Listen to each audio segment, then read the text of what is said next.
Yeah, and then we're trying to anyway. Steve just works. You're on. Okay, welcome everybody on C++ on the Mini. Apologies about start. Unfortunately, the new site, when we change from site to site, there's a bit of always problems and with the setup. So we're doing our best, but sometimes the best is not enough.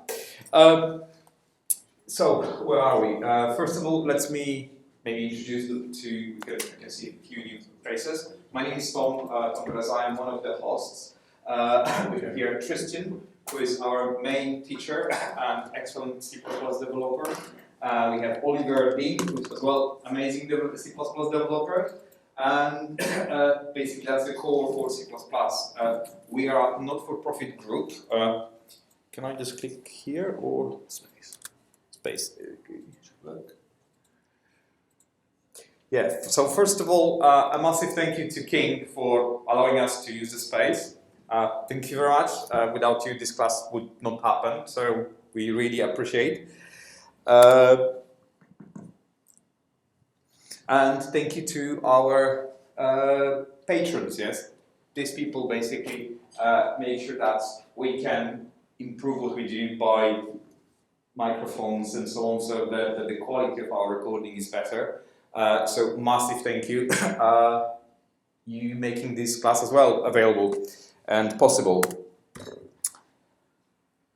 So as usual, we're looking for a new house because before we've been, as you know, we've been at one place where we stayed for a very long time. Unfortunately, due to the business changes at their end, they don't have any spare capacity and we cannot hold our classes there. So we are looking for a space. And this is, as I say, two-way street many times. We keep the classes free, so you can join, but that means we don't have any funds to pretty much rent the space. So we need some help from you. If you know anybody, be our ambassador, talk to people, and help us to get the space. Because me, Ollie, and Tristan basically we're unpaid. Yeah, so we have other jobs, our jobs. Which pay our wages, and we can't commit pretty much all the time. Yes, we do as much as we can, but without you, we can't do that. So, how do we work? For those who are new, there's pretty much 2 meetups a week. Today is pretty much a lecture. The main purpose of this part of the class today is to show you the new material, to explain how something new, how this works and why, with some of the small exercises. This is our main event, which is recorded, and you can browse this on YouTube. But equally important is Thursday, where we have workshops. So very often Oli or someone else, experienced developer, goes and we meet up in way less formal space. Let's say we go to a coffee shop, where you can work on certain assignments, your own project, and so on. So pretty much this is like one-on-one with experienced developer, something where you normally pay a few £100, you have it for free, cost of the coffee. So please do sign up for Thursdays, because if you do, you'll see your learning process will accelerate. What do we have further? C-line license. I forgot to mention this for a while, but I think it's a good idea to refresh your memory. If anybody needs a C-line license, if you start, coming and see us, we are allowed to provide you with the 6 months license. This C-line is a commercial product. It's a really good ID, and if you need the license, email me. Get the details from me. Email me and I will share the license for 6 months. If you're starting, just download the 30 days trial, start using it, and then we see you're coming, then you'll get from us a nice IDE. Now the support. We as a non-profit and without at the moment any active sponsors, we obviously rely on basically working with you. So if you consider what we do beneficial to you, and if you are in a fully working environment, you paid, consider sponsoring us with a Patreon. That you can set up a couple of pounds every month. this money will be basically spent on running the project, our costs, speakers, microphones, God knows what. Things which will basically work to benefit of this group. Second option is sponsors. So if you think someone might be, like a business might be interested to have some extra exposure from us, find maybe a person they want to hire to us, send them to us. We're open to conversation, and maybe they can help us and we can help them. Finally, this is a request from personally me for you to look after these two guys. Basically, these guys, they spend a lot of time preparing and making sure that the class is good. So they put their experience, their material, and obviously they lead the class. It's pretty much a day work. So at the end of the class, we're going always to the pub, so look after them. Yes, buy them a pint or two, maybe get them some food, so they will come back next week happy because they got lots of friends. Finally, if you can't commit in any other way, you can always share stuff about us. Yes, do share stuff about us on LinkedIn, Facebook, Twitter, what have you. Yes, spread the word. Yes, this way more people can join us, but as well potential sponsor can find out about us. If they see that we're doing some good stuff, why not? And finally, please do always check the website cpplondonuni.com. I'm trying to put all up-to-date information about classes, meetups, and so on. So pay attention to what's happening there, because as you know, for example, we couldn't let too many people come here without, let's say, photo ID.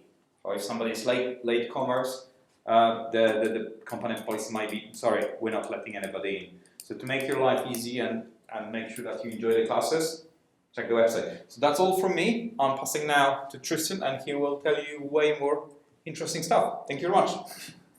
You promise that every week, Tom, and I don't think it's ever true. Anyway. Oh, I switched off the mic, so I can't argue.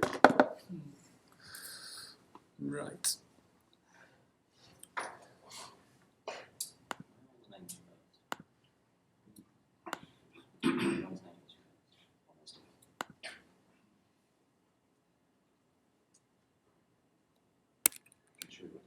Too slow.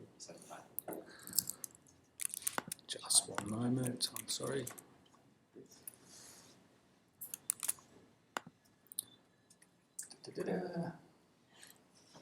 Yay, all right.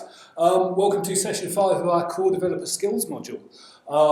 Before we begin, just to reiterate what Tom said, a huge thank you to King and to the guys at the back for hosting us this week. As most of you looking around, I think your regulars will know we didn't manage to have a class last week because we couldn't find a space. It is really tough to find somewhere in central London that's easy to get to that can host a group our size. So we're really grateful to King to let us be here. Yes, so slide number 1 is the same slide number 1 that it is every single week. We do love to hear from you. Best way to talk to us is via Slack. We're all on there 24 hours a day. None of us sleep. No, it's the best way to talk to us. If you're not registered already, just go to this URL, slack.cpp.al, which I think has changed. But anyway, slack.cpp.al. You can pop your email address in there. It'll send you a registration email, one of the normal click this link things. And then you can find our #CPP London Uni room on the CPP Lang Slack. But if you want to say something more privately, you can always email us. We do love to hear from you. We like to know how we're doing. We like to know what you want to know, what you think we should cover.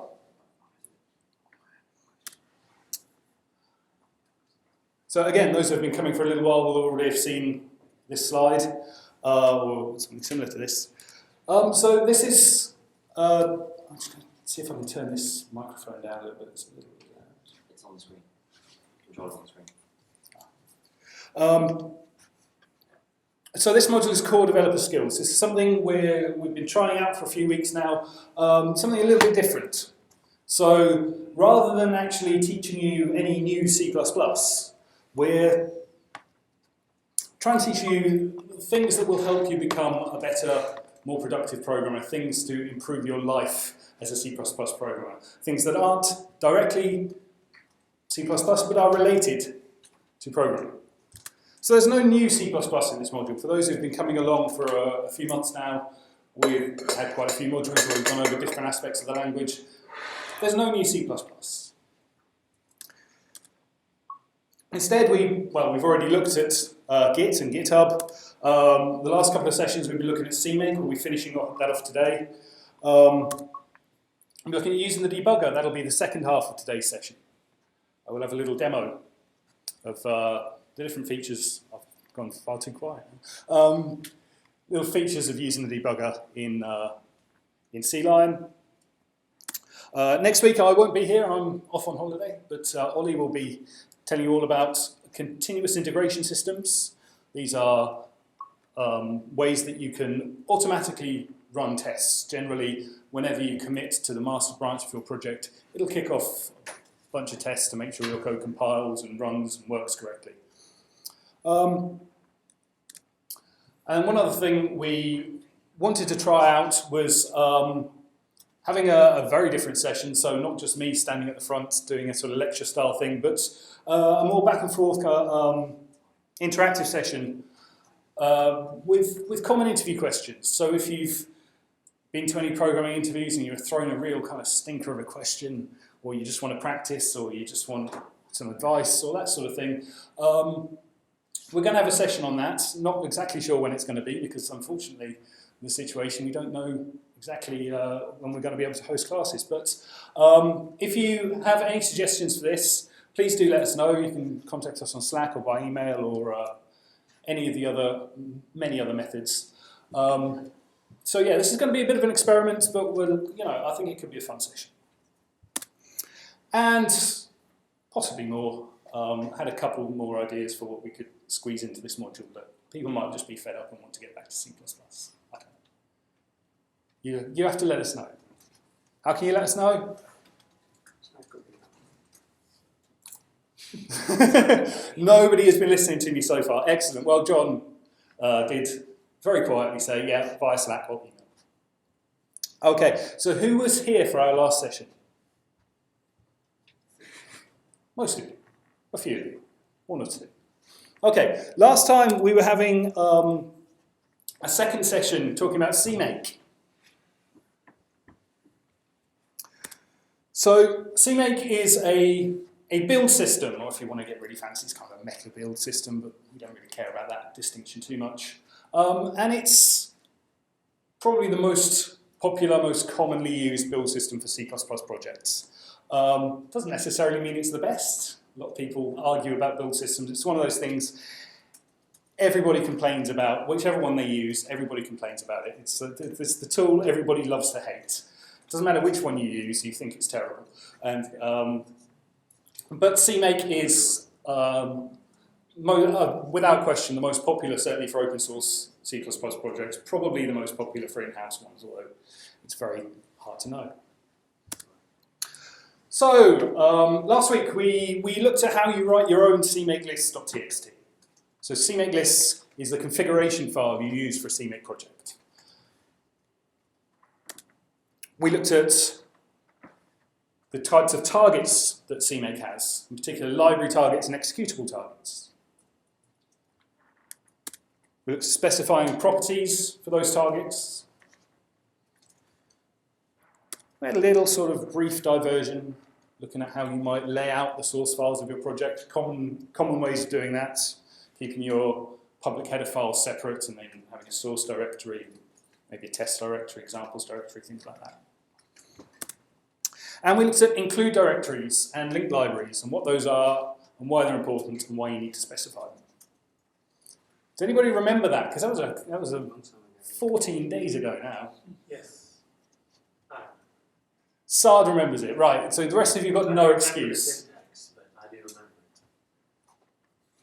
it. Okay, so that was last time. This time,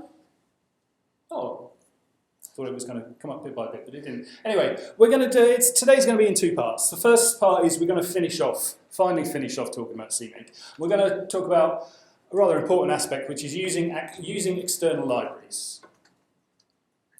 And then the second part, we're going to have, or I'm going to give you a little demo of some of the features of the debugger in C-Line. It's not going to be very complex, but it's just going to show off some basic uses just so you can know what a few of the buttons do and get on. And then from there on, experiment yourself.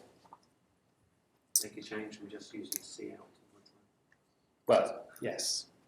Okay, so because it was a couple of weeks ago, let's just have a little bit of revision on CMake lists.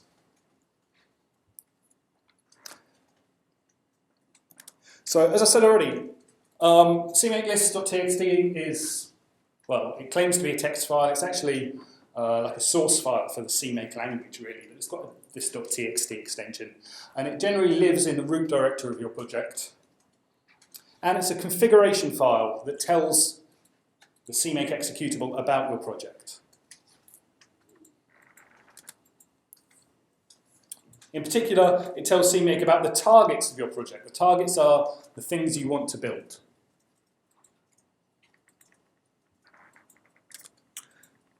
There are more, but there are two types of target that we're primarily interested in. Those are executable targets. They build programs that you can actually run on your machine. And library targets. So a library is a bunch of compiled code that you can then go and use to create an executable. So we define a target as a bunch of source files and a set of properties. Properties are things like which version of C++ we want to use to compile it, for example. But also, in particular, never mind. Skipped a bullet point. Anyway, and in particular, the include directories, that is where this target should look and find header files, and the libraries, the link libraries, that is which libraries does this target depend on. And as I skipped on, most properties are either public or private. So for executables, there's not really any difference, but for libraries, private properties are ones that are implementation details of your library, whereas the public properties are the ones that are inherited by other targets that use that target cursor. I don't understand the private one. Like, what do you mean by implementation detail? Okay, so let's say that you're writing a library which it's like a calendar library, right? Handling appointments and whatever. And internally, you use a date and time library, something like boost date time, right? To handle things like leap years and leap seconds and all that horrible stuff that no one wants to deal with. Right? So you very sensibly you use a library, but that library is never exposed to users of your library because you've got your own date type, for example. So your use of boost date time is just an implementation detail of your library. External users don't need to care about it, don't need to really know that it exists. So that would be an example of a private property. Yeah. Does it mean that if I use the keyword public, that anyone who uses my library would also be required to sort of recursively link to boost date time and include those headers, in particular use those headers. Oh, so they will have to manually every time you call that as well as a public. Not if the target. Not if the target. No, Say basically. if you built your target, your targets, or your library's built. I mean, actually, you've used a private library. You've used a private library to build your library, your code, or target, or whatever, and then someone else uses Not a private target. private libraries. I mean, You can have internal libraries that aren't, useful to the outside world. right. Just, Say you have a private library, and then your library is public, and someone wants to use that for the executable for this public library, when they build that, do they need to include the private libraries include or not? If I understand correctly, I think the answer is it depends, because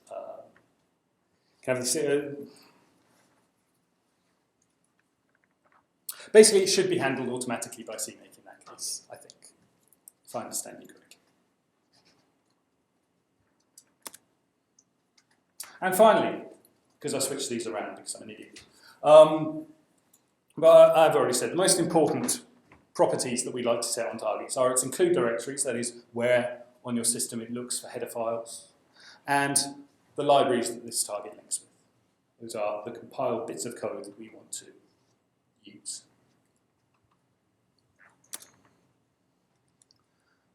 So let's have a look at a sort of simple but not trivial CMake lists. So we always begin with this line, CMake minimum required.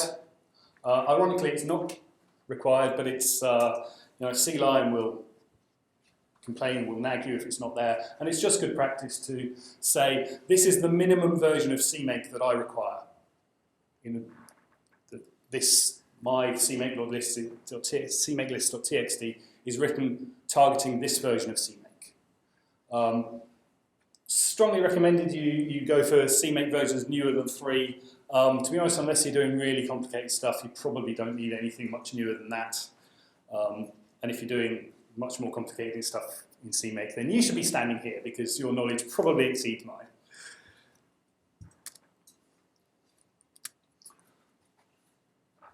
So we have the sign project. So project says that this file, this CMakeList.txt, defines a CMake project. In this case, we've named our project CMake_example. And we've told CMake that this project will use the C++ language. That's what that CXX means. Because, as Tom pointed out last time, why can't we say C++? Well, because the plus character is horrible.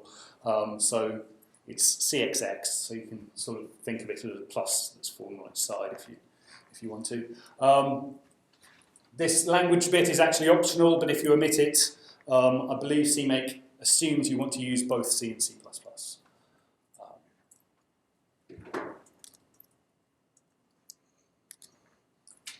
So the next thing we do is we add a target, we add a library. So this adds a new library target named hello. And we're saying that this library consists, in our case, of one source file. That source file, the file name is hello.cpp, and it lives in the src directory, the source directory. Again, as we saw last week, we were talking about project layouts. It's common, nearly universal, to have keep your actual source, your actual code files in a subdirectory of your project root. Don't just dump 20,000 files in your project root. That would be quite unpleasant. So src source is by far the most common abbreviation for this. So this defines a library target.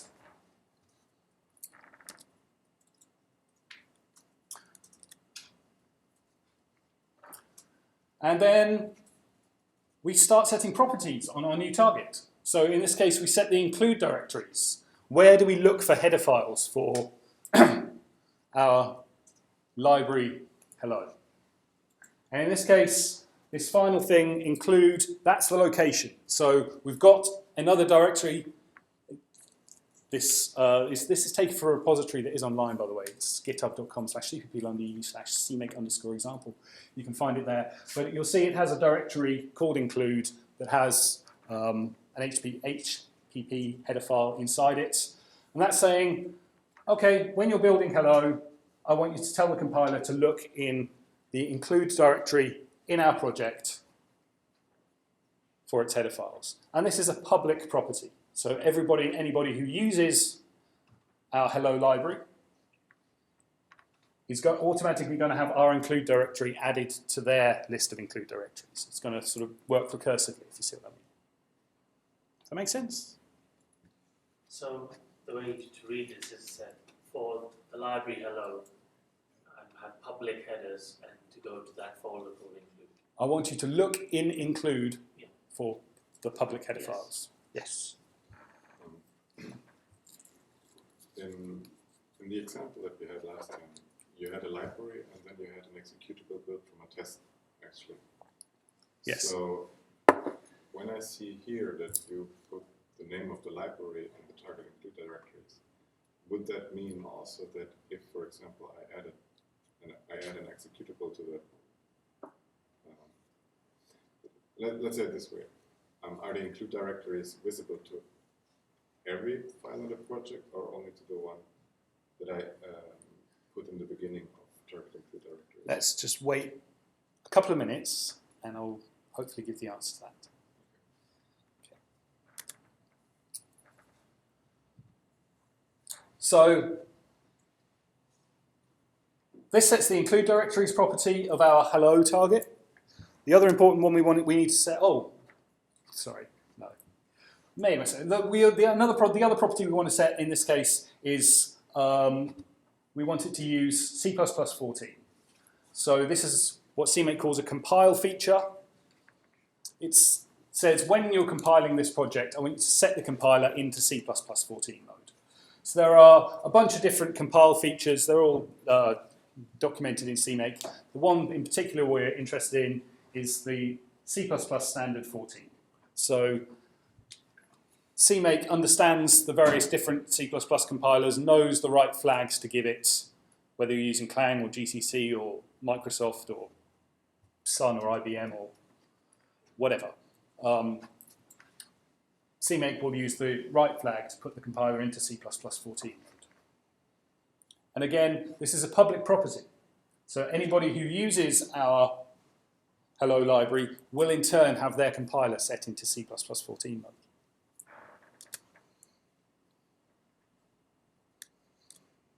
And now, as Michael was just saying, we go on and we add another target, a second target. This time it's an executable target. It's called test hello. And again, in this case, it consists of one source file. We can put as many source files as we like on in the target definition, by the way. It will only create a single executable. Only a single executable, yes. So in this case, it'll by default create an executable called test hello or testhello.exe on Windows. We can, if we want to, but so by default, the name of the target is the same, the produced file, the output file, has the same name as you give the CMake target. Again, that's a property you can change. So if you wanted to call it test hello, you could set a property on this target to change the name of the output executable. But by default, it's going to be called test hello on Unix systems and testhello.exe on Windows. So how on Windows you have, let's say, two type of executables, exe or .com, yes? Yeah. .com is a very old DOS one, I believe. Was it? So yeah, the Windows executables are all .exe, I'm pretty sure. And there's an extra one. There's a very old COM format. There's actually a very old sort of built-in file format. That's why if you ever open up a Windows executable, you'll always find this initial part of it says this program can maybe run on a Win32 or something. Yeah. So that if for some reason If somebody's tries to running run your it Windows executable on DOS, it will print out a message saying, "Run Windows, it's 2019, you fool." Is it the XPS or no XPI? There's like an extra type of. It's more like a scripting thing, something like that. It's used sometimes. It's used with the installers. It's not MSI. MSI. Oh yeah, MSI. Sorry. I believe MSI is a package format and a program runs. Okay. MSI installer.exe or something runs the MSI. Yes, so this defines a second target. This time it's an executable target. It's called test hello. It's got one source file. It's also called test_hello.cpp, and it lives in our test subdirectory. So this second part is the path to the file or files, but just one in this case, for our executable target test hello. And then finally, we have this another target link, not another because I didn't put one there, but target link libraries. So this is setting the link libraries property for our test hello. And it's saying, I want you to link our test hello executable to the hello library that we've defined above. Okay, so target link libraries, the argument, that is the second argument, can be, well, it can be more, but it can essentially be one of two things. Either it can name a library target that CMake already knows about, but if it hasn't got that, then it's going to assume it's the name of a library on your system. So there are actually two subtly different modes to what target link libraries does. So where will it know to look for this hello? Because it already knows that you've defined the target up there. But what if you hadn't? If you hadn't, then it's going to look in standard locations on your system, which on Unix is going to be /user lib, user local lib, I think. And on Windows, it's just going to give up. But in this case, hello is a target that's already defined in our CMake list file. So what's going to happen here is that it's going to do something rather clever. It's going to automatically add the necessary include directories to our test hello executable. So this link libraries, because the argument to it is a target we've already defined, it knows a lot about that target already, knows all the things about that target already, knows the target's include directory, and because it's public, it's going to add those include directories to test hello, which is what we want. So Michael, I think that's what you were asking. Because this is a public property, it's going to set that property on test hello, because test hello links to another target. And it will also put, when it compiles test hello, it's going to put the compiler into C++14 mode, because it knows that C++14 is required to build our hello library. It knows we want to use the hello library. Therefore, we need to put the compiler in C++14 mode to build test hello as well. And it knows all that. So this is only 7 lines, but it's actually doing quite a few different things here. It's quite dense. Yes? This is for external libraries, is it? This example, can we call this the add library target hello? You can. Okay, so in this case, this is using an internal library. So the sort of imaginary use case for this is you've written a library you want other people to use. Of course, you want to test it yourself. So you've written a test executable to use that library. So that's the imaginary use case we're demonstrating here. If you wanted to use external third-party libraries, that's code other people have written, well, this is a good time to talk about it, I reckon. So just to quickly go back, if you after you've done that, the test hello, and you've compiled it, and you've got your executable. Yeah. That will you can take the executable, put it on another machine, and it will run the program because it's included everything that you need in that program. In this case, yes, I believe, because I think it uses static linking by default. So something we haven't really talked about is static and shared libraries. Okay. Which is, so the short version is, right, you can have 2 types of libraries, static libraries and shared libraries. And static libraries are the easy one to reason about, because static libraries is just a bunch of compiled code, and when the linker comes along and it links your program, it looks into this bunch of compiled code and it copies the bits it needs into your executable. Right? That's the easy one to think about. With shared libraries, they're very much more complicated. How to think about this? So shared library is just one file So the problem with static libraries is this ends up duplicating lots of bits of code everywhere. So every program, might contain copies of the same functions from the same library. And different versions. And different versions, exactly. So with shared libraries, what instead happens is that the linker has a kind of like a little shim file that tells it what functions live in this shared library. And when you actually run the program, at least on Linux, I think it works the same on Windows, a program called the dynamic linker says, okay, I need these functions, where can I find them now on this system? So there's a kind of a linking step that happens when you run the program with dynamic libraries. Sorry, with shared libraries. When in runtime or in compiled? At runtime. Okay. So that means you have at runtime several files, the dynamic linking, Yes. and you have at runtime only one file in the static linking. Yes, essentially. So when you're using shared libraries, you need to provide, or the program needs to have access to those other library files at runtime.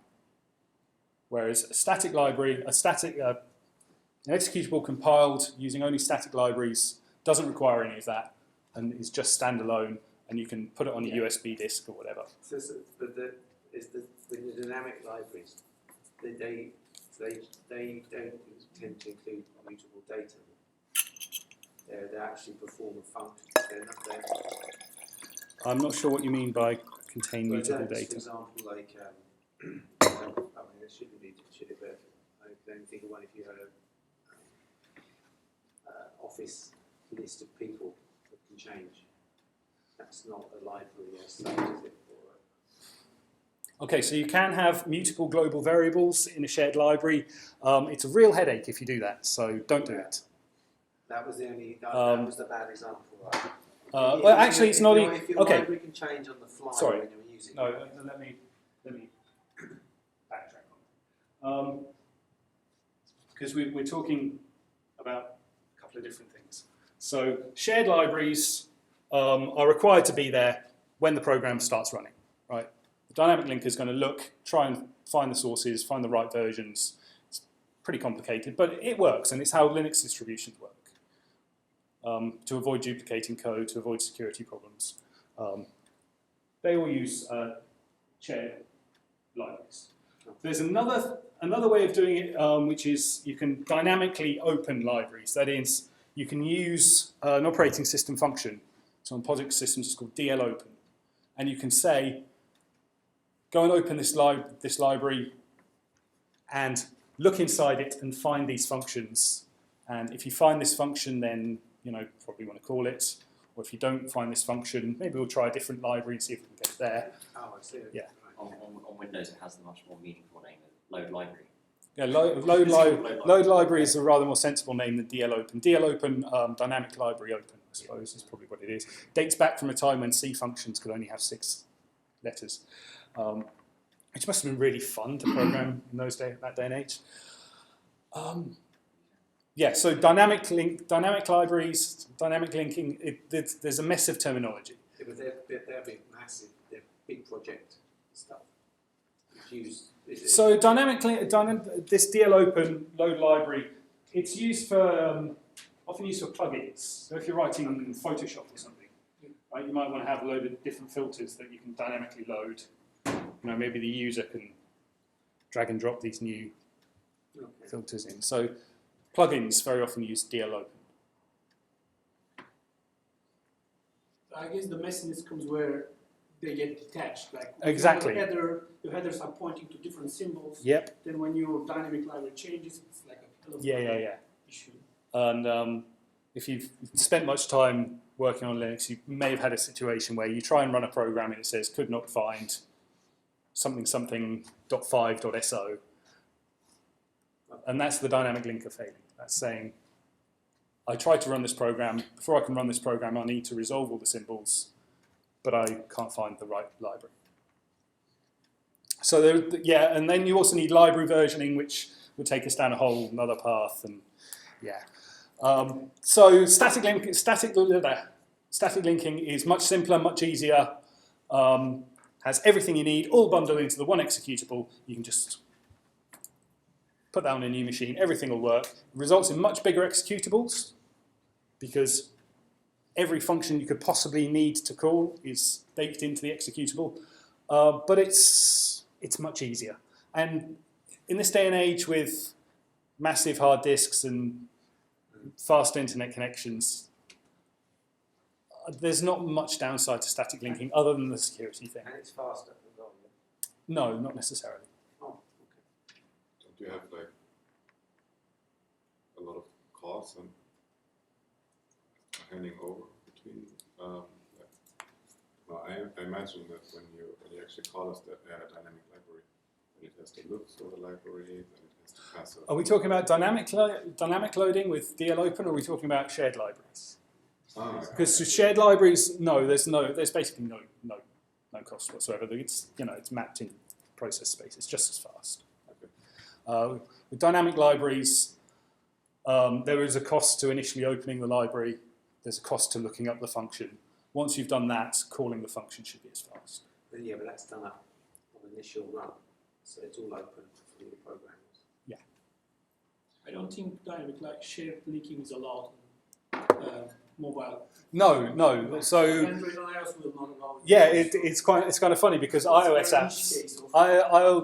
apps they all use shared linking. I believe Android as well. Yeah. They all shared linking. Go and Rust, they all use shared linking to produce these gigantic executables. Most of the world is doing that now because, as I say, we've got huge hard disks, we've got fast internet connections. We really don't care if an executable is 300 kilobytes instead of 3. Who cares? The people who do care are the Linux maintainers. In particular, the people who run Debian really hate static linking, and they will insist on using shared libraries. Their concern is not so much disk space and download sizes, but more security, because with static linking, let's say I'm using version 5 of a library that opens JPEGs. And so all that functionality from libjpeg version 5 is baked into my program. And so the only person who can ever update that is me by recompiling my program to use a newer version of libjpeg. Whereas if I was using a shared library, somebody else could come in and, assuming it's binary compatible, drop in version 6 instead. And if version 5 happened to have a gaping security hole and it made my program terribly insecure, but my company has gone bust, or I've just lost interest or lost the source code. No, these aren't hypothetical examples. These actually really happen in real life. And that's why Linux maintainers are very militant about this shared library thing. But yes, static versus shared was not something I really wanted to get into too much, because if you just, by default, if you do nothing else, it's going to use static linking, which is easier. And by the time you're releasing programs to the world at Wild, you'll be more confident with static versus shared. Well, at the moment, you're probably just focusing on personal projects, right? But a couple of months from now, I've seen your game. Oh, right. Well, a screenshot of it. So, I was impressed. Thank you. Yeah. Yeah, if you're looking for somebody who can write 2D games, sitting in the front row there, I was impressed. 1979. Well, start somewhere. Anyway, let's go on to talking about using external libraries. So, if we're writing almost any sort of non-trivial, non-example program, we're going to want to make use of third-party libraries. We don't want to do everything from scratch. Well, we might want to do it for fun, right? But if we're trying to actually get something done, why make your life difficult? So there are hundreds, thousands, tens of thousands of C++ libraries out there that could do all the things that you can possibly think of, probably. So why don't we use them? Now the good news is that some C++ libraries are really, really easy to use, are really, really easy to integrate into your project. Header-only libraries are, on the one hand, great. So when we have a header-only library, that is, all the code is just in header files. So these tend to be libraries that make heavy use of templates, where all the code has to be in header files anyway, because the compiler has to generate. Yeah. So there are lots of C++ libraries out there that are header-only. And in the main, it's maybe not the recommended way to do it, but it's a very common way to do it. We can just kind of copy the entire source code from this header-only project into our own source tree. Right. Again, there are downsides to doing this, but it's common and it's easy. In particular, people have gone even further and made single header libraries. So you don't even have to worry about copying 10 files. You can just copy one gigantic 100,000 line single .hpp into your project sources and use it. And it's really easy, and you don't have to worry about anything else I'm going to say today. It's an example of that in Catch 2, isn't it? Catch 2, it's sort of an example of that. Catch 2 requires you to define a main file, but primarily, yes, it's like that. So my ranges library, for those of you who use it, I've gone down this path of providing one gigantic, I think it's up to about 16,000 lines now, of just a header, just one single header that's just dead easy for people to copy and paste into their own sources. So can anybody think of the downside to doing this? Long compile time. Long compile times. Yes, yes. Because if you have one single header with tens of thousands of lines of source code, then every single translation unit, a CPP file that includes this header, the compiler's got to go through and it's got to read all this code over and over and over again. It is slow as anything. But only the first time. As long as, I mean, if... No, every time you recompile that file, it's got to go and parse the same header. Because unfortunately, right now anyway, C++ doesn't have a module system. As I've said several times, it's textual copy and paste. When you do hash include, it literally takes the 10,000 lines and dumps it into the top of your source file. I was just, I guess you need a source file for that, so that in the end you only update the object files that actually have changed. But that doesn't apply to headers. Okay, so yeah, imagine the first time you compile your program, it compiles all your object files.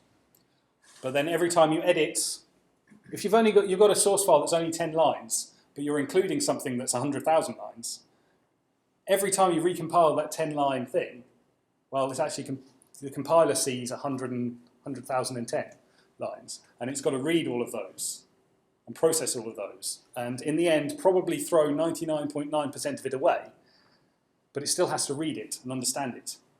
Is there any way you can do like control that? Like say, Separate header. what's that? Separate header. No, just something like, could you like a lot of pre-compile things like if this happens, that happens. Pre-compiling, yeah, absolutely, yes. There is the three compilers that we care about anyway, they all have a feature called pre-compiled headers that sort of try to get around this by, essentially pre-compiling very large headers into a very large blob of code, or actually not even code, sort of intermediate representation of this, so that it can skip the parsing step, essentially. The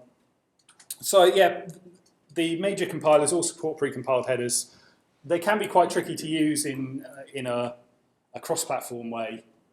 And the next revision of C++, so C++ 20, which all being well will be finalized next year, is going to have this functionality kind of baked into the language. It's going to have a feature called modules, which will transform this little bit of this headache, yeah, because it is a headache. It's the headache when you're writing C++. This, what I'm talking about today, is one of the things that makes C++ horrible to use. Getting nods from the guys at the back, yeah. This stuff using external libraries is a major pain point. I'd love to be able to tell you it's not, but it really is. So I'm thinking like if you was like I don't know really, but agile approach to programming, you don't do loads of stuff and then and then see how it works. So you do a bit. Yep. And that would be very annoying. Yeah. If you have to wait all the time. Yes. It is. Yes, it is. Yeah. So if you're using a very big header-only library, it's not unusual to click compile, for a one-line change, and have to wait 2, 3, 4, 5 minutes just for it to compile one file. I've had that. Right? It's really unpleasant. It's not nice at all. So yeah, modules will ease some of that pain. Not all of it, but it will ease some of that pain. So it can't come soon enough, as far as I'm concerned. That's half of the problem. The other half is having proper package repositories, and we're working on that as well. But that's not today's problem. So yeah, header-only libraries on the one hand are great because especially single header libraries are really dead easy to integrate with our project. You just right-click in the web browser, save it onto your system, plop it into your own directories and go. But why would you only put your header in the project directory? What about the source? So we're talking about libraries that don't have any source files. All of their code is defined purely in header files, typically template libraries. So header-only libraries, really easy. Things get a lot more tricky when we need to use a library which must itself be compiled, which has source files, CPP files.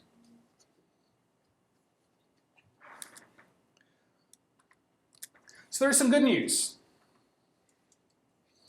CMake has this function called find package, which in some cases, quite a large number of cases, can make this less unpleasant to deal with.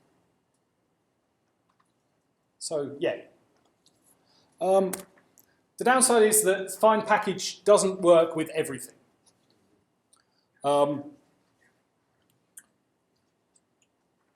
People have to go away and write a particular configuration file for it to work, for their libraries to work with find package. So it's a bunch of information about like this, or how to find this thing, basically. CMake itself ships with these find library CMake scripts for dozens, I think. I can't remember exactly how many. I think it's about 50 popular C++ libraries. So if you're using one of those, great. So Boost, for example. Who's heard of Boost? 2, 3, few of you. Okay, so Boost is this project that's been, it's been around since the very, very early days of C++. That has libraries to do a vast number of things. And sorry, you're going to say something? No, after you. Yeah. And in many cases, these Boost libraries are written by people who work on the standard itself, and the Boost libraries are done in a style that is consistent with the standard library. And in many cases, things from Boost have gone on to be part of the standard library in newer versions of C++. So C++ 11 got things like shared pointer that was in Boost for years, for example. C++ 17 got standard optional, which was previously Boost optional, just to give 2 examples off the top of my head. So I'm aware that I'm in a place that does game development, and game developers typically hate Boost, but for the most part, I think it's pretty good. And also on the CMake note, so you can add your own support for find package when you use find package. CMake searches a number of predefined locations. So it is possible still to build your own library, location, whatever it is, probably a library, incorporate a special CMake file that CMake can find. Obviously, you have to install your stuff into one of these predefined locations on the system. But then essentially you can enable find package to work without the CMake guys having to go and support it. And actually, I do believe that Boost is not turned on. Never mind. Try turning it on. So what does this find package actually do? It searches your system. Well, there we go. Come on. we'll come to what find package does in just a moment. But what Ollie was saying, that yes, CMake itself, when you install it, it's got these CMake.CMake script files for a few dozen popular libraries. Other third-party libraries, ones that use CMake, will often provide a find package script themselves. So just picked one off the top of my head, Catch2, which is a fantastic testing library by Phil Nash and various other people. It ships with one of these configuration files. So it's not built into or doesn't ship with CMake, but the library itself provides it. And when you install one of these libraries, CMake is able to find the config file. In other cases, for other popular libraries that perhaps themselves don't use CMake, and that CMake itself doesn't provide the necessary information, sometimes other people, nice internet people, have gone away and written these necessary files for you. So that's the case with SDL2, which is a library that's used for making games. SDL2. CMake itself comes with scripts for SDL1, which is way out of, about 10 years out of date now. One of these days they really should update it to SDL2. They haven't done yet, as far as I know. So there are still these third-party scripts for SDL2. I think I struggled with STL2 on C9. I never got it. Got it going. I don't know why. So I'll tell you what. So actually, the person who hosts these CMake scripts for SDL2 is me, and it is by far the most popular thing I've ever put on GitHub. Right, lots and lots and lots and lots of people do this. So there we are. If none of these three things apply, if it doesn't come with Boost, if the library author doesn't care and nobody else on the internet cares, well, there are other ways to make CMake use the project. You can, if necessary, write your own find package script, which is not the easiest thing in the world, but in general, you can sort of take someone else's and edit the required bits enough to make it work, which is actually what I did in this case. Or you can just kind of, if you're just doing something, just doing a personal project, you can just kind of hard code the library locations in your CMake file, which will work. But it's not, it's not great if you ever want other people to use your code.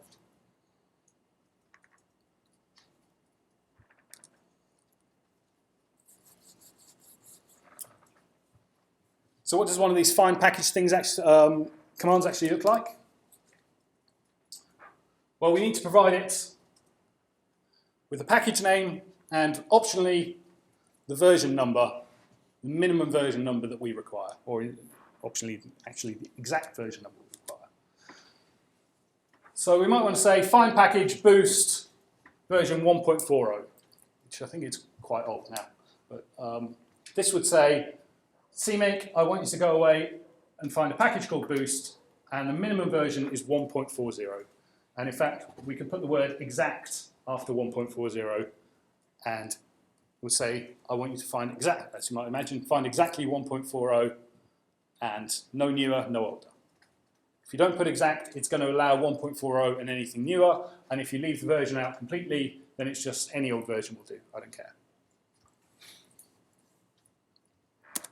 One important thing to note, and one thing that absolutely drives me mad, is that this package name is case sensitive. Finding the right spelling of this is not obvious. Some of them are all capitals, some of them are all lowercase, some of them are initial caps, some of them use middle underscores, some of them use camel case. So unfortunately very inconsistent. I suggest your best friend is Google in this case. But for Boost, I happen to know it's a capital B and the rest lowercase. Will it just tell you if it doesn't find if you put lowercase b, for example? Yeah, it will tell you it can't find the package Boost. Now, does this matter if it can't find the Boost package?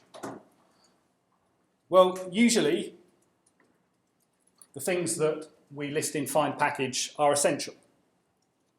They're required to build our software. They are required dependencies. And in that case, we add the word required here. So this line says, find a package called Boost, minimum version 1.440, and this is required to build the software. And so what will happen is when we configure CMake, remember it's a two-step process, we configure and then we build. In our configure step, CMake is going to look to see if it can find this library, and if it can't find it, configure will fail with an error saying couldn't find Boost. Or perhaps if it could only find Boost 1.39, it will say found Boost but it's too old.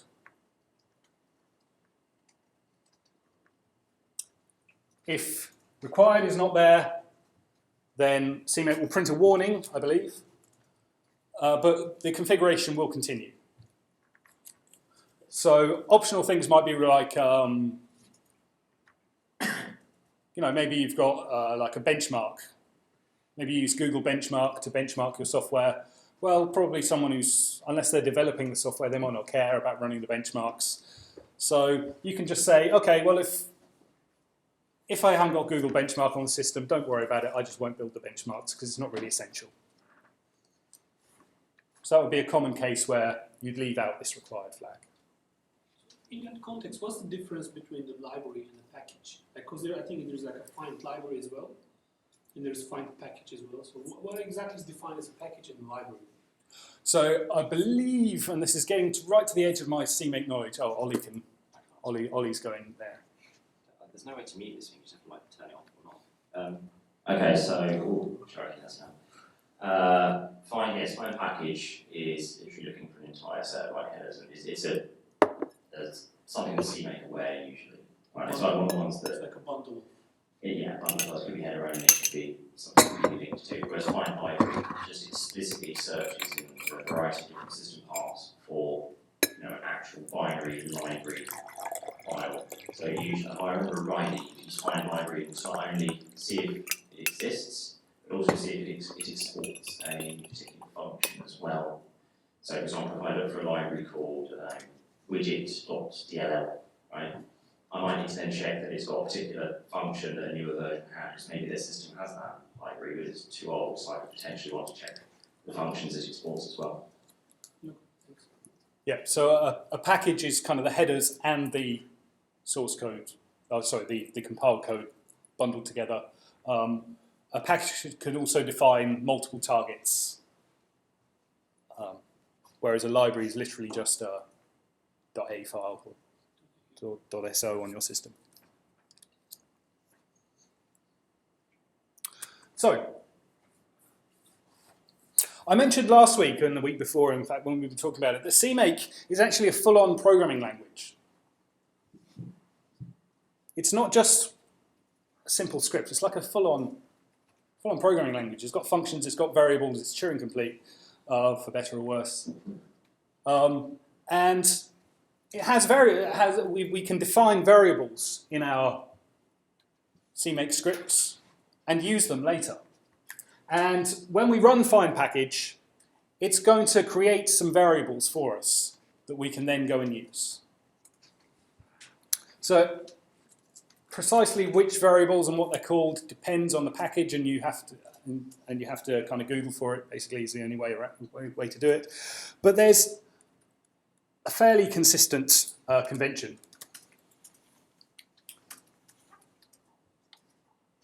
That there's a property which is called _found, which is a bool, true or false, indicating whether the library was found or not. So in the example I gave of Google Benchmark, say you could have a find package, Google Benchmark, without the required thing. And then there would be a variable called benchmark underscore found that would be false if benchmark wasn't found. But what we could do is say if benchmark found, add a target to build the benchmarks. And if benchmark wasn't found, then that target doesn't get added.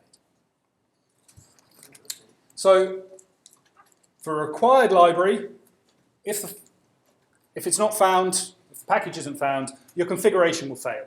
So for required library, this is always going to be true, so it's kind of redundant. So this is only useful for non-required, for optional libraries, for optional dependencies. The second CMake variable is the include directories. So this variable contains a string, which is the path on the system, or paths on the system where the header files for this library are located. Pretty important. And finally, there's a CMake variable called something underscore library or libraries, which is the location of the actual compiled code on your system.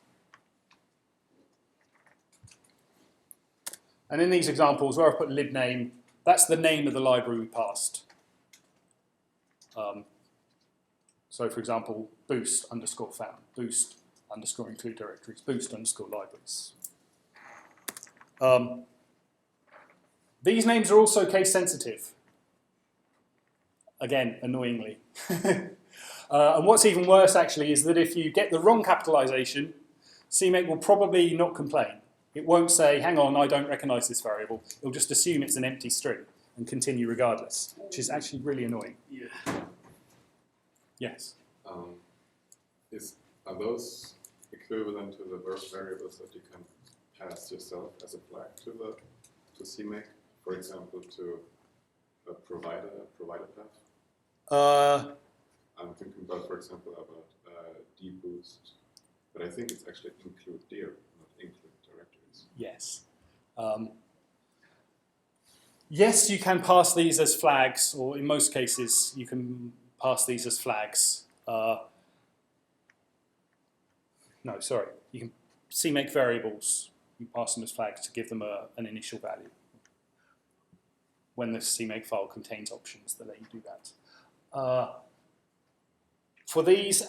What typically happens with these config files is that they will give you a particular option that they let you set. So what you'll do is there'll be a separate flag, as we'll see in a minute actually, boost underscore include dirs, not boost include directories, boost include dirs.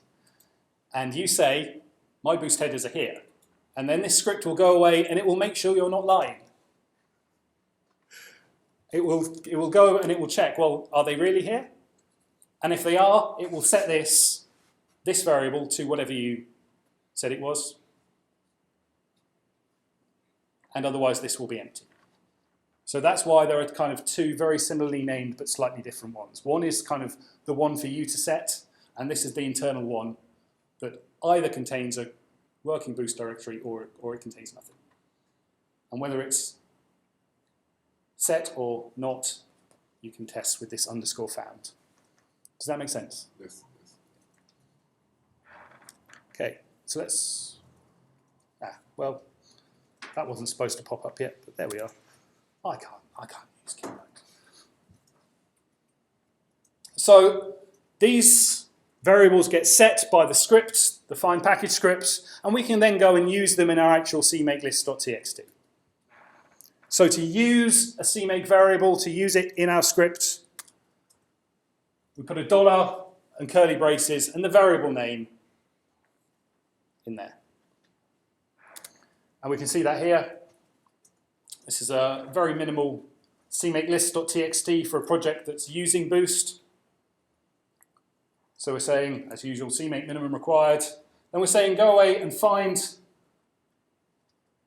the Boost package, minimum version 1.40, and this is required. So if you can't find it, I want the configuration step to fail. It means we can't even go ahead and try and build it because it's failed to configure.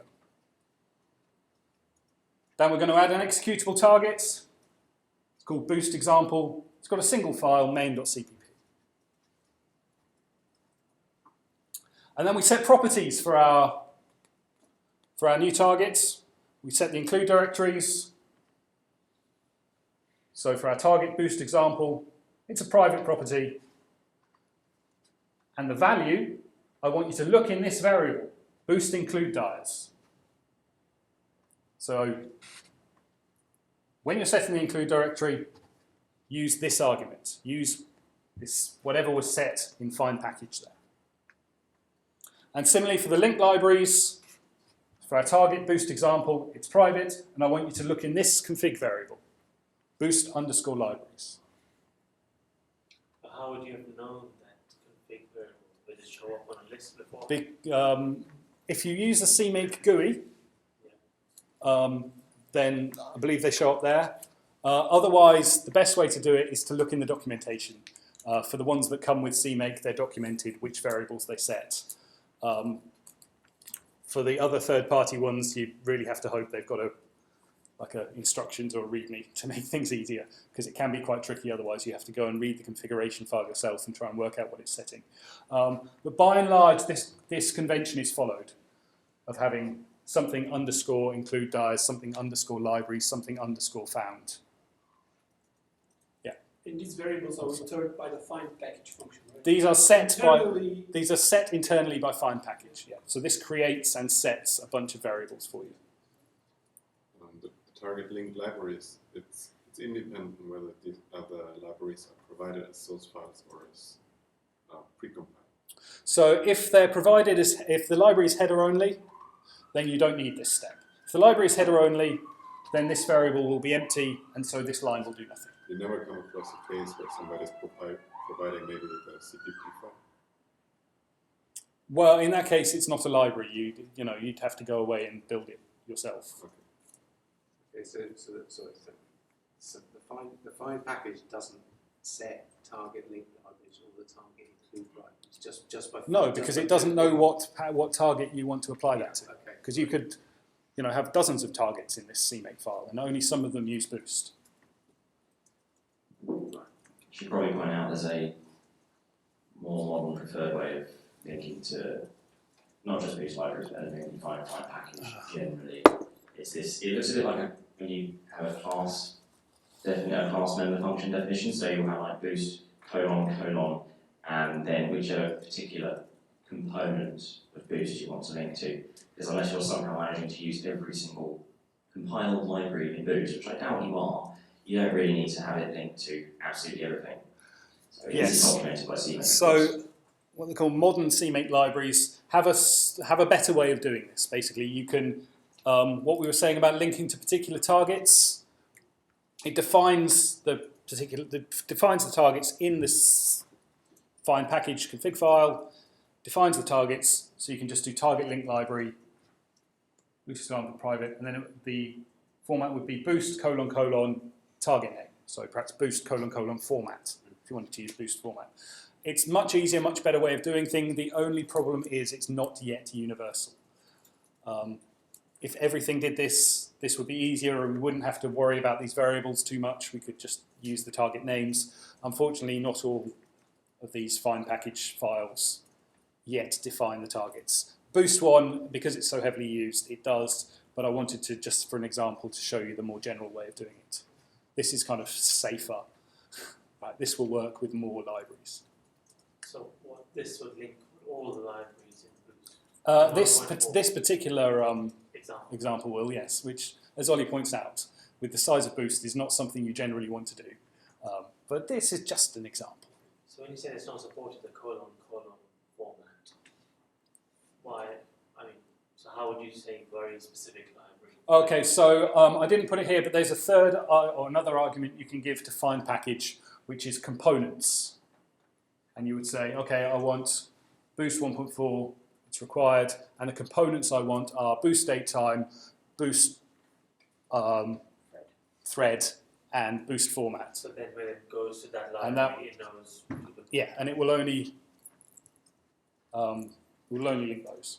Okay, thanks.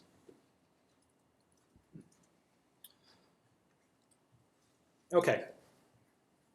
So, believe it or not, everything I have presented to you here so far, talking about this is the easy version.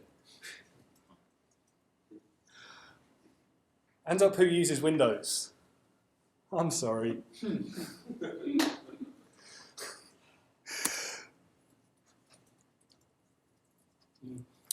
On Linux and macOS, find package works really well. And the reason is that these operating systems have standard locations where things go. So for example, on Linux, headers generally go in user include or user local include for things you've installed yourself. Libraries go in user lib. And it's really easy for find package to go and find them. Right? It knows where they probably live, and it looks there, and lo and behold, they're there. Easy. macOS has frameworks, which pretty much works the same kind of. This in standard locations is kind of the important takeaway. So unless you're doing something special, unless you need a more recent version than your system package manager provides, unless you're doing something special, by and large, find package is going to do what you want. You might have to go away and install it from your system package manager, apt-get or homebrew or whatever. But by and large, it works, and it's nice. And it's about as good as we've got in C++ at the moment. Unfortunately, as with many things, Windows makes life more difficult. Windows doesn't have a standard user include directory where all your headers go, where all the system, all the packages you've installed place their headers there. It doesn't have a standard location where the libraries go. This means that when we configure our CMake project, we have to tell it sort of circularly where to go and find boost. So I say circularly because the idea of find package is to go away and find that package for me. Except on Windows, you have to tell it first. You have to tell it where to look in order to find the package in the first place. It's not ideal, but yes, there are people working on this problem, and there's things like VC package and Conan and these distribution systems to try and make this less painful. But at the moment, and particularly if you're using the command line, it's kind of a bit circular. Because you say find package, okay, go and find me this package. And if you're using Windows, it'll say, I couldn't find it. Where do you want me to look? You'll say, well, okay, I'm going to put it there, go and look there. And lo and behold, it finds it.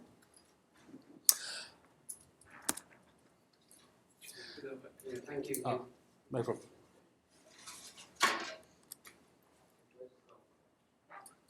Just, I can show you. I know the way, but what? No, you can press the buttons. So when we're using Windows, or if we're doing something funky on other operating systems, we can pass a configuration flag. That's one of these -D flags that you pass when you first configure CMake. You pass it a flag to tell it where, in this case, boost is. So if you look at the documentation for the find package boost in CMake, it'll tell you there is this public flag that you can use, boost root, to say, like this is where boost lives. So in this case, C/myboost directory. That's probably not a great place to put it, by the way, but Actually, I think it's not recommended, but when you go to the CMake documentation and you look when you go to the boost location, it actually tells you to do it this way. Not exactly my boost here, but like go directly on C. The C drive. oh really? Just have it as just right under C. Yeah. Oh, that's interesting. I didn't know that. But then I don't use Windows. So, so when you do this line is specific to boost, by the way, because it's so common. That I thought I'd better tell you about it especially. This is going to assume that you've got a boost installation that's got Unix style include and lib subdirectories for headers and compiled libraries. If you don't, if my boost dir doesn't have these two subdirectories with the necessary stuff in, we can use more specific arguments. We can use boost underscore include dir, as Michael mentioned earlier, and a corresponding boost underscore library dir. So then our CMake command line begins to look a bit hideous. Yeah, I know, that's what I thought when I first saw this. And how much worse would it be if we started using, a whole load of different libraries? It becomes very nasty.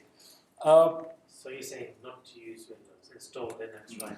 Yeah, and actually, on that note, if you are wanting to program on Linux and you think, this would be fun, this would make my life easier, but you don't want to mess about with repartitioning your hard drive and all of that. It's a bit of a nightmare, perhaps. It'd be nice if you could just plug a USB stick in, hold down a button when you boot your computer, boots into Linux. It's right there. It's easy. It's lovely. Where would I get that from? Well, where would you get that from? That's a great question, because it just so happens that we have these available for you to purchase from us. It's yours to keep. I bet it's going to be expensive. You couldn't imagine how cheap these things are. 50 quid. Oh, that's way too much. So our suggested... 50 or 15? 50. He's trying How much to do me. laptop cost? He's trying to do me. I've been here for so many times, went from 15 to 50. Our suggested donation is £15 to support us, to help us out, and also to make your life easier, because all of this stuff, I'm not going to lie to you, it is easier on Unix systems. There is a reason if you go to a programming conference, 90% of people have shiny laptops with apples on the front. The ones who don't work for Microsoft. Doesn't make it very portable either, does it? Having to do this stuff. No, having C-iBoost directory if you have your boost directory somewhere else on another machine. No. This is the configuration step. This is when you're configuring this project on your personal computer. So this doesn't have to be portable. This isn't baked into the CMake texts, CMakeLists.txt or anything like that. This is, Goes into cache. yeah, when we are creating our CMake configuration. Remember that when we use CMake, we first configure it, do the CMake ... thing, CMake ... -d flags, and then the second step is to build it, the CMake -- build . This is the configuration step. So this is specific to your machine. This doesn't have to be portable. So yeah, this is all a bit nasty, and I wish things were easier. Just because it's a problem that is actually very recent. Again, about when you have these precompiled libraries, you need to use. You can only link them. You can only compile them with the compiler that was used to compile the libraries as well. Yeah, again, that's something I didn't want to get too deeply into, but you're absolutely right. There are what are called ABI, the application binary interface. So again, this is another thing.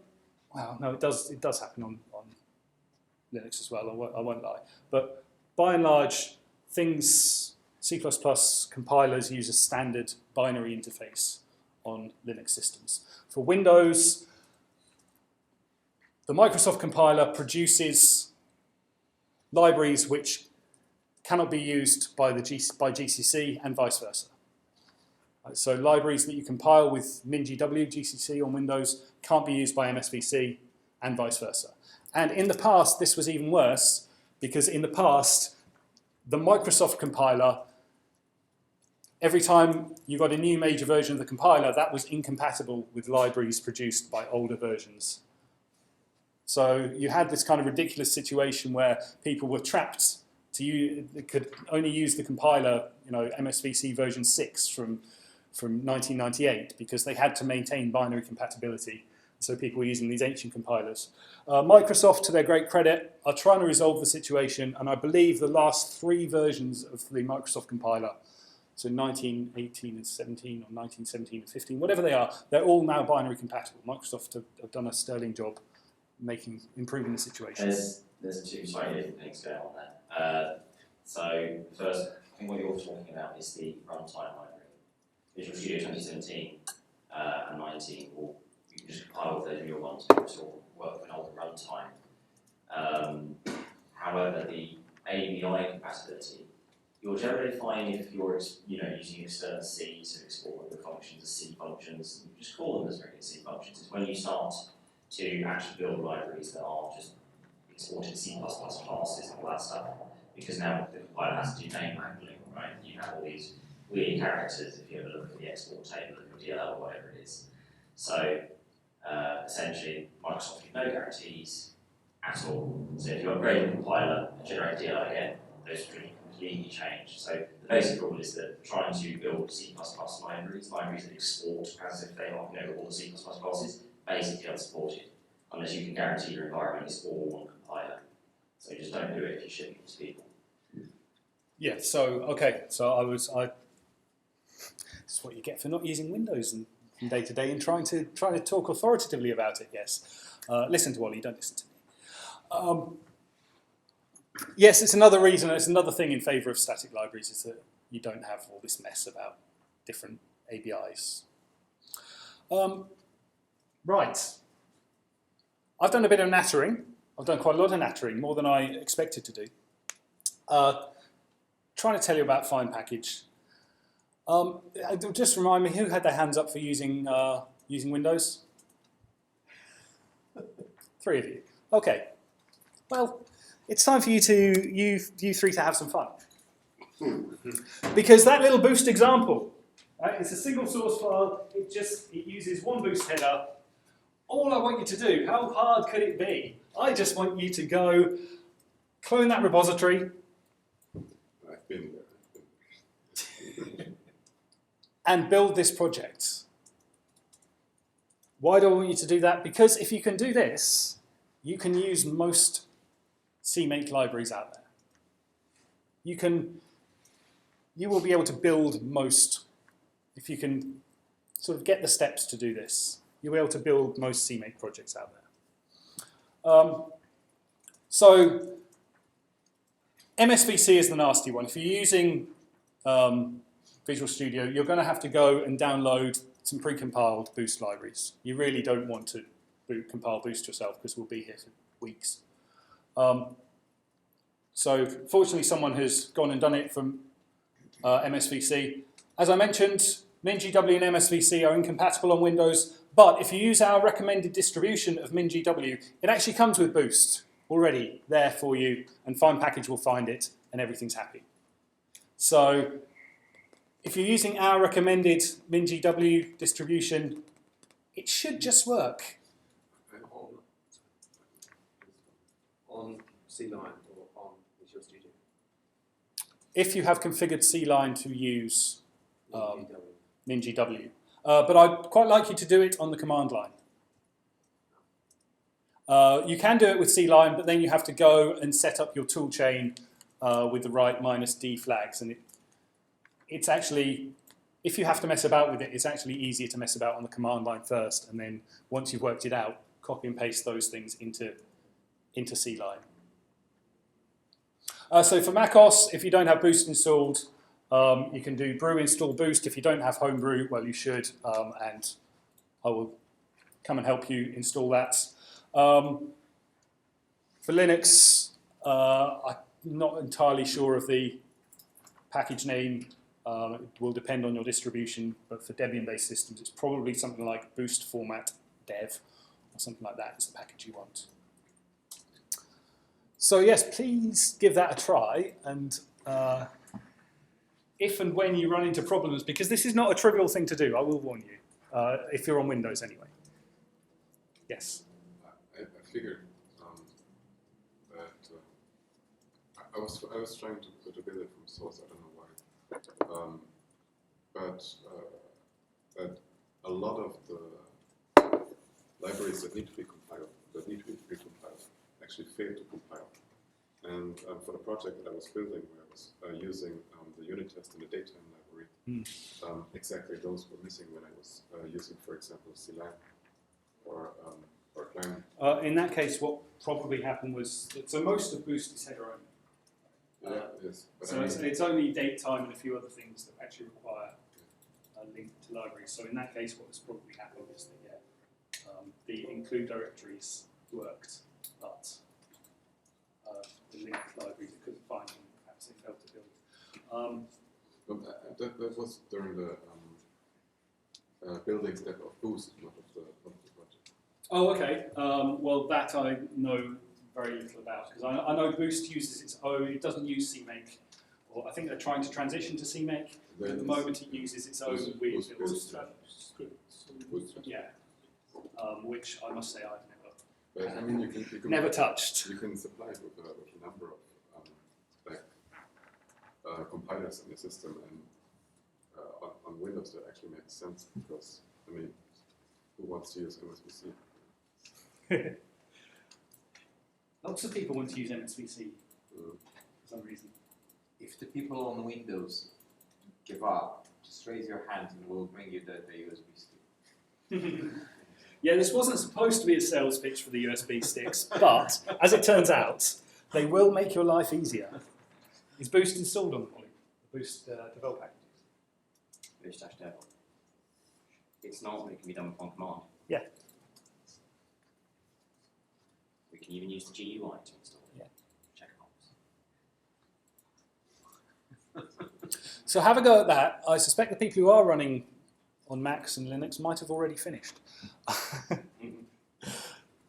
anyone needs any help, of course, just ask. Yeah, absolutely.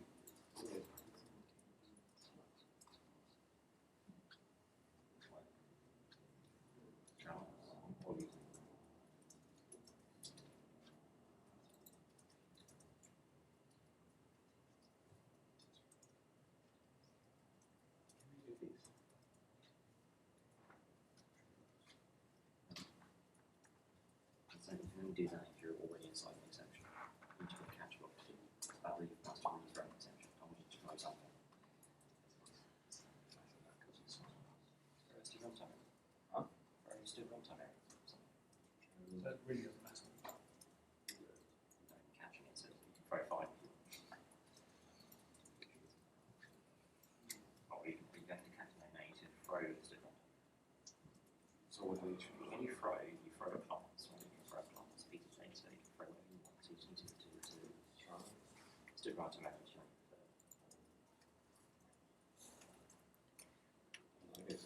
And that's a class going to construct it with some arguments. It takes a string, it takes one argument, it takes a string. Yeah, no, leave the throw there. You want to throw it. So how do you pass arguments to the constructor? So good. And it takes a string.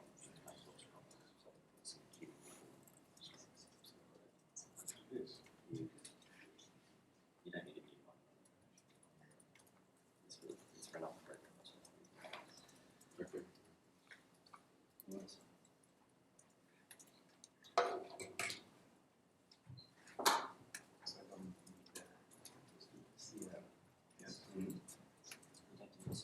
Don't want to. It will.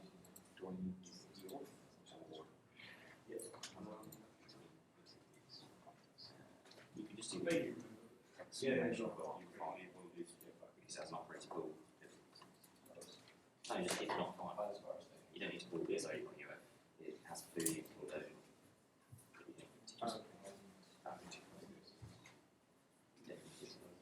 Yeah. It's only true if it's in a good state. It should be. Is it still this work if there's, let's say, something included in the file with the problem? Well, you haven't reached that.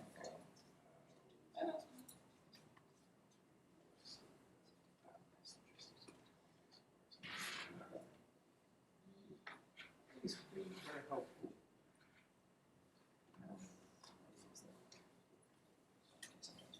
Stop. Yeah, that's what I told you to do. Okay, what I told you.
Yes, one. Yeah. Thought a lot of people are going to need to use the bathroom simultaneously. Yeah, you know. How is it?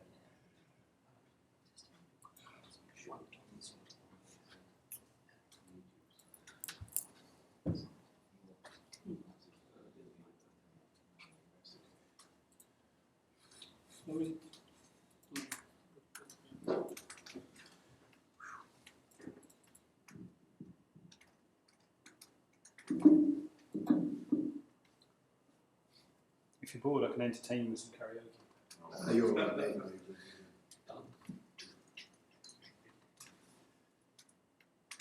It works.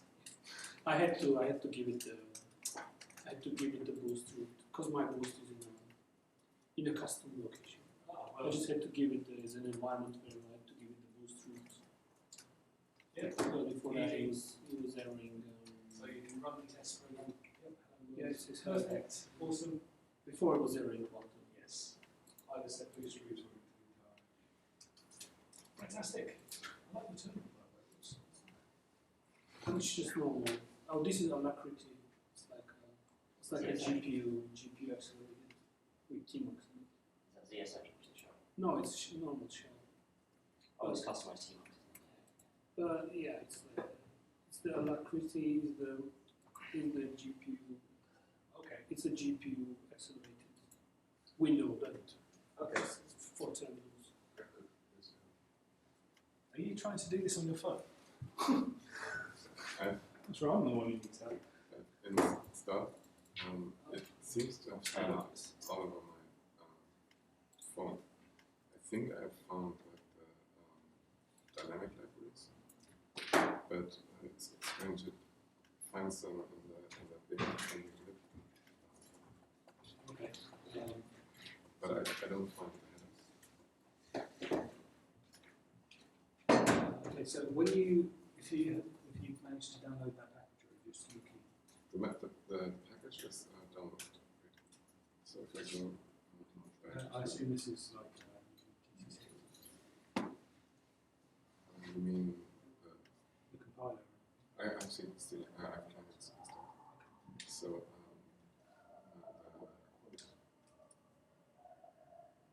here so yeah, from here it's like limits. Okay.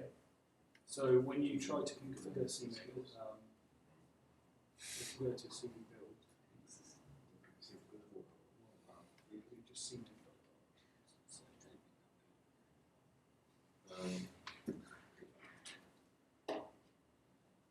Unable to find it. Okay, so that is boost so boost. So okay. So where boost?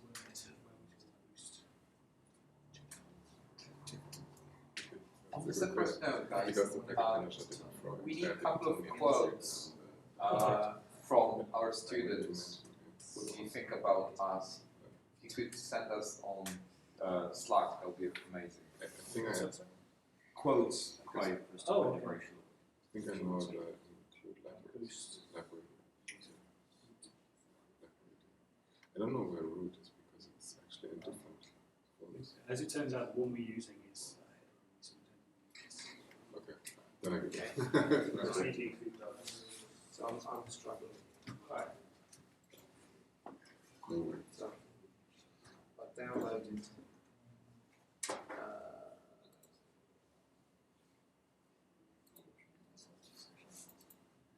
Okay. so I've got the boost button, right?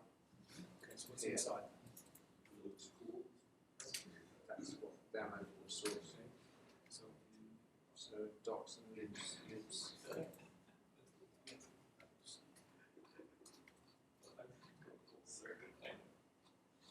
Hang on. Just. You download the boost source. That's where whatever it sent me to on source boost files, boost binaries. It gave me that. And I So extracted that. you still got that tab open? No. Just go back to it.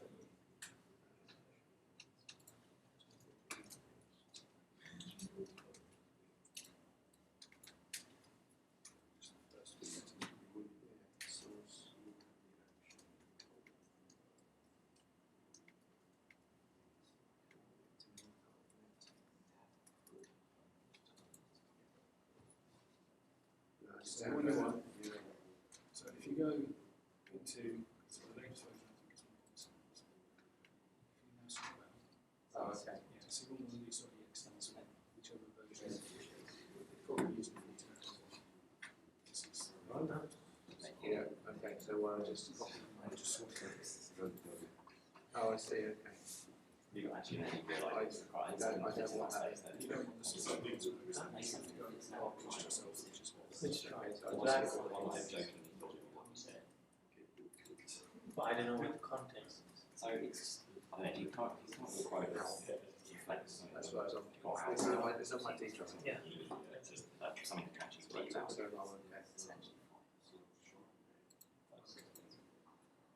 So, This one should be. Yeah, let me think. so just open that. In 16 minutes. So I wanted to say something. Like, sticky stain on C++ on the new experience. But it is so much. I mean, even when I did it at home in my home. Even off Okay, that. no, that's better.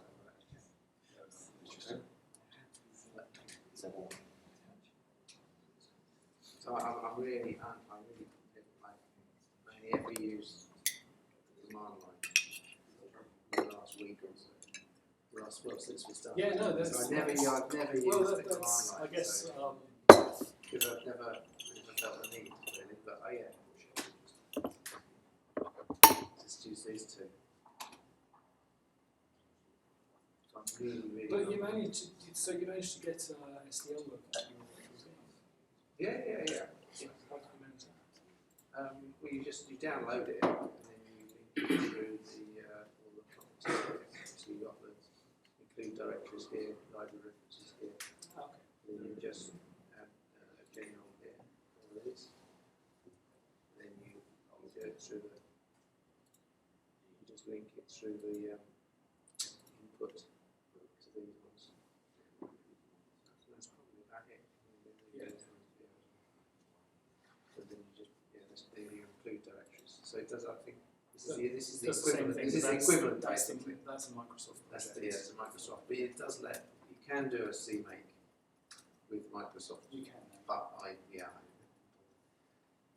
it. So, okay. So, that should have finished by now.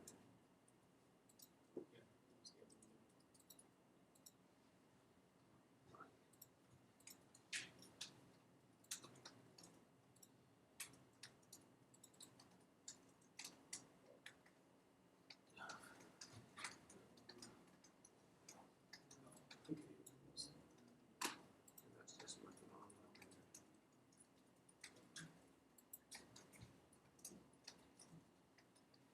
Could I not like that?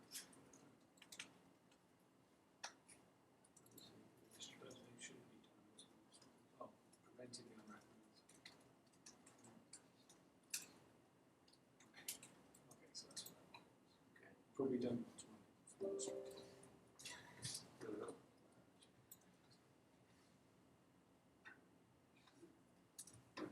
It's too long. It's not really. Actually, let's try it. So I just because I've got I have always had problems with this because the C drive is the solid state. It gets full really quickly.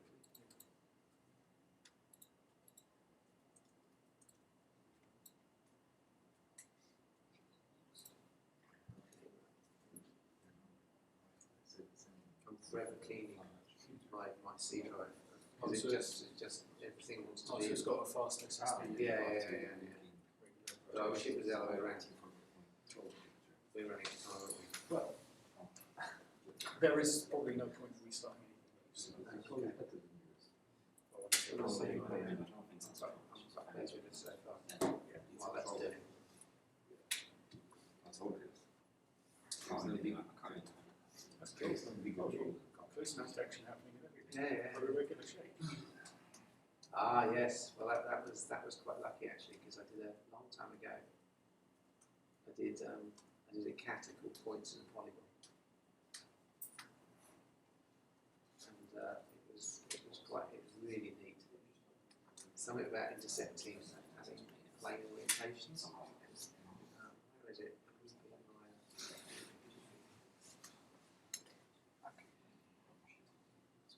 That's it.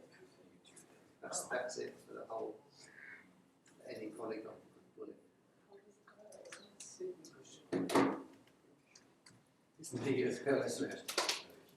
It's really Yeah, I have to. Whenever I look at that, I did look through it, but it's basically. I think it looks at what's the word? Not orientation. It connects the 3 points and looks at planes whether they have the same orientation, and then that determines whether the lines actually collide. Looking at the point and the two vertices, and then looking at it goes through each vertex, the loop goes through all the vertices. Yeah. I didn't come up with that. Actually, I need to. No, It's quite. I've really sit down and think about it almost ordinary. Just Google it. Yeah, we'll just Google it, but it's important to just not stick it in, isn't it? So yeah, but no, that's still loaded. So little things like that I quite, you know. Um, we have 9 minutes to go, and so there really is no point in me starting something new now because I'm not here next week, so we couldn't even continue it next week. So instead, I'll leave you with a little bit of homework. If you've had so much fun configuring Boost and getting it to build, right, because that's really fun. Well, this is something that might be a little more fun. Well, might develop into something that's more fun. Because you remember a few weeks ago now, we had a guest speaker, we had Peter Bindles over, and he started, yes. Did he send the soup waffles? No. You did, right? Yeah. He gave a little introduction to I'm lying. Sorry. you know, how you go writing games and doing things like that. Well, the library that many people use for actually professional game development, but also just hobbyists. It's a library called SDL, which is I believe what John's using for his Asteroids game. And yeah, so your other little exercise, which is very much along the same lines as that, but a little bit more involved, is to go and get a project working with SDL. At the moment, all this project does is it pops up a green window on your screen that will go away when you press the escape key. It's not a very exciting game so far, unless your idea of good gameplay is how long do you want to stand and stare at a green window. But if you can get that working, this is the #1 impediment, probably, to writing your own fun games, is actually just getting started, just getting something to display on screen, just getting all this CMake rubbish done, so that you can actually just get on and write a damn game, which is what you want to do in the first place. So this is not a complete example of how to do it. This is a sort of help you to work out how to do it kind of thing. So you can go to that first URL that has the C++ source that just rules the window, but it also has a sort of skeleton CMake file that's missing some stuff.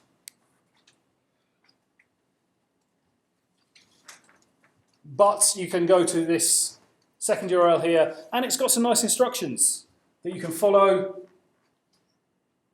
And you can, hopefully, if you get it all working,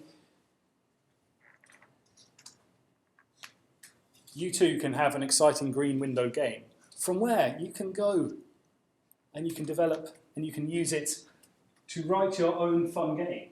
And who knows, you spend a few months working on it, call it Mandy Crush or something, and You probably don't do that.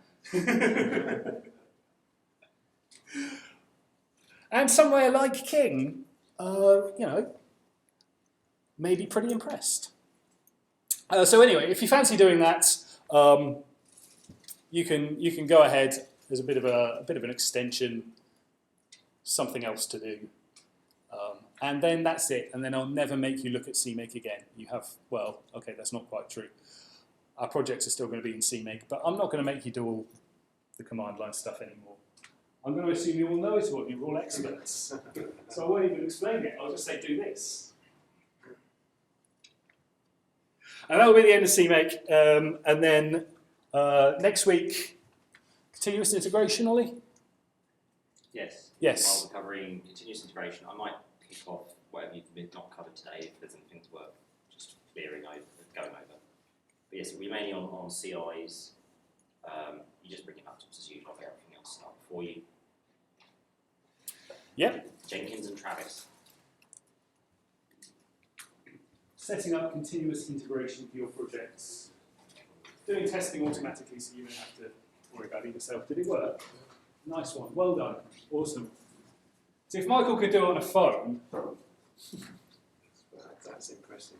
After installing Boost, he's run out of space, but Yeah, true. So yeah, we're a few minutes early, but there really is no point kicking anything off now. So you can either work on this for a few minutes, or we can just go to the pub 5 minutes early. Who's for going to the pub 5 minutes early? Okay. Well, thank you. Thank you very much, everybody, for coming. Thank you so much to King for hosting us. It's really great. You know, literally without them, we wouldn't have had a class this week. So thank you to them. Thank you to you guys, and I'll see you in 2 weeks' time. Me personally. Where are you going on holiday? Greece. Oh, lovely. We are going, obviously, we're meeting next week, hopefully. Check our website for the details. Thank you very much for your help. To all students, can you make sure that we leave the place spotless clean? Should we move the tables? I'll talk to reception. I think they'll clean. We can quickly put them if you want, like. We've got a Hang on, I've got mine. And obviously, make sure, guys, you look after